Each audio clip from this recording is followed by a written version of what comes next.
బాడకో ఇంకా దొరకలేదంట పాపం. బాడకో అంటే చాలామందికి తెలుసుగా. రీసెంట్గా బాడకో అనే దానికి నిలువెత్తు నిదర్శనంగా అదేంటారు బట్ట పొట్ట వేసుకుని ఎదటి వాళ్ళు బాడీ షేమింగ్ చేస్తూ, అంటే స్టాండప్ కామెడీ పేరుతో రోత మాటలు, పిచ్చి మాటలు మాట్లాడితే ఎలా ఉంటుంది ఈ మధ్యన బాగా అర్థమైనట్టుంది. పాపం మనోడు కూడా పరారైపోయాడట. అనుదీప్ అనుకుంటా. తన గురించి ఇప్పటికే అందరూ కూడా సెర్చ్ చేస్తూ వెతుకుతున్నటువంటి పరిస్థితి. ఇప్పటికే కొన్ని పోలీస్ స్టేషన్లో కేసులు కూడా నమోదైనటువంటి పరిస్థితి.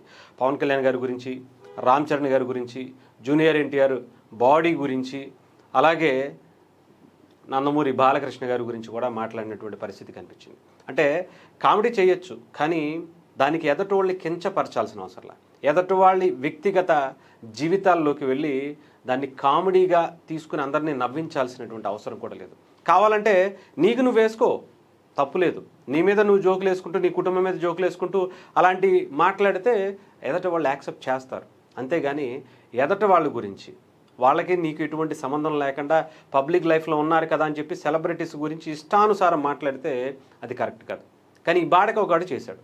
పైగా అసలు సమాజంలో మంచి పేరు, సమాజానికి మంచి చేస్తున్నటువంటి పవన్ కళ్యాణ్ గారు, చిరంజీవి గారి ఫ్యామిలీ గురించి ఇలా ఇష్టానుసారం మాట్లాడితే పర్యవసానం ఎలా ఉంటుందో రీసెంట్గా మెగా ఫ్యాన్స్ చూపించినటువంటి పరిస్థితి కనిపించింది. పాపం పారిపోయి ఎక్కడో బిడ్డ దాక్కున్నాడు. తర్వాత క్షమాపణ చెప్పాడు, కానీ ఇంకా అంత ఫుల్ ఫ్లెడ్జ్డ్గా చెప్పలేదేమో అనిపించింది. హార్ట్ఫుల్గా అంటే తెలుగులో మాట్లాడతాడు, తెలుగులో బూతులు తిడతాడు, కానీ క్షమాపణ చెప్పడానికి మాత్రం ఇంగ్లీష్ వచ్చిందనమాట ఆ బాడకోకి. సో ఏదేమైనా సరే ఇక్కడ ఇది పక్కన పెడితే పాపం బాయ్ ఫ్యాన్స్ ఉంటారు. ఇంకేముంది, మెగా ఫ్యాన్స్ని, రామ్ చరణ్ గారిని, పవన్ కళ్యాణ్ గారిని అలా తిడుతుంటే, అలా తిట్టినటువంటి పరిస్థితుల్లో వీళ్ళకి సునకానందం ఎక్కువైపోయింది. బాయ్ ఫ్యాన్స్కి ఇంక ఎక్కడ లేకుండా సంకలు గుద్దేసుకుంటున్నారు. పాపం వీళ్ళకి అర్థం కావట్లా. అందుకనే ఏమన్నాడో ఇంకొక స్టాండప్ కామెడియన్ గురించే మీకు పరిచయం చేయదలుచుకున్న. ఆ స్టాండప్ కామెడియన్ ఈ బాయ్ ఫ్యాన్స్ గురించి మాట్లాడినటువంటి మాట చూస్తే ఇప్పుడు బాయ్ ఫ్యాన్స్ ఎలా రియాక్ట్ అవుతారో ఒకసారి చూద్దాం. మెగా ఫ్యాన్స్లో అందరూ వచ్చారు, లైక్ అన్నగారు, తమ్ముడు, బాయ్ ఫ్యాన్స్ తప్ప. అంటే వాళ్ళ తప్పేం కాదు, స్కూల్ ఇంకా వదలలేదు. అర్థమైందా? బాయ్ ఫ్యాన్స్ స్కూల్ ఇంకా వదలలేదు అంటే అంత చిన్నపిల్లలు, వీళ్ళ గురించి మనం పెద్దగా పట్టించుకోవసరం లేదు అనుకున్నట్టు అనమాట. అంటే ఎప్పుడైనా కానీ గుర్తుపెట్టుకోండి, ఎవరినైనా సరే, ఏ హీరో అభిమాని గురించి అయినా కానీ ఒకటే చెప్పదలుచుకున్నా, సినిమా ఇండస్ట్రీకి సంబంధించి ఏ హీరో గురించి అయినా సరే ఇలాంటి వల్గర్ కమెంట్లు చేస్తే అందరూ కూడా యూనిటీగా ఉండండి. రేపొద్దున వాళ్ళని తిట్టారు కదా అని మీరు ఇప్పుడు ఈరోజు సంకలు గుద్దుకోవచ్చు. రేపొద్దున ఇలాంటి వాళ్ళు కొంతమంది వచ్చి ఈ అనుదీప తిట్టపోవచ్చు, ఇంకొకటి వచ్చి తిడతాడు, ఇంకొకరు వచ్చి అటైర్ వేస్తాడు. ఈరోజు ఈ బాయ్ ఫ్యాన్స్ గురించి మాట్లాడుతూ బాయ్ ఫ్యాన్స్ని చిన్నపిల్లలుగా, వాళ్ళు పిల్ల బచ్చాల్లాగా అనేటువంటి కమెంట్ చేశాడంటే ఇది కూడా అక్కడి నుంచి వచ్చిందే.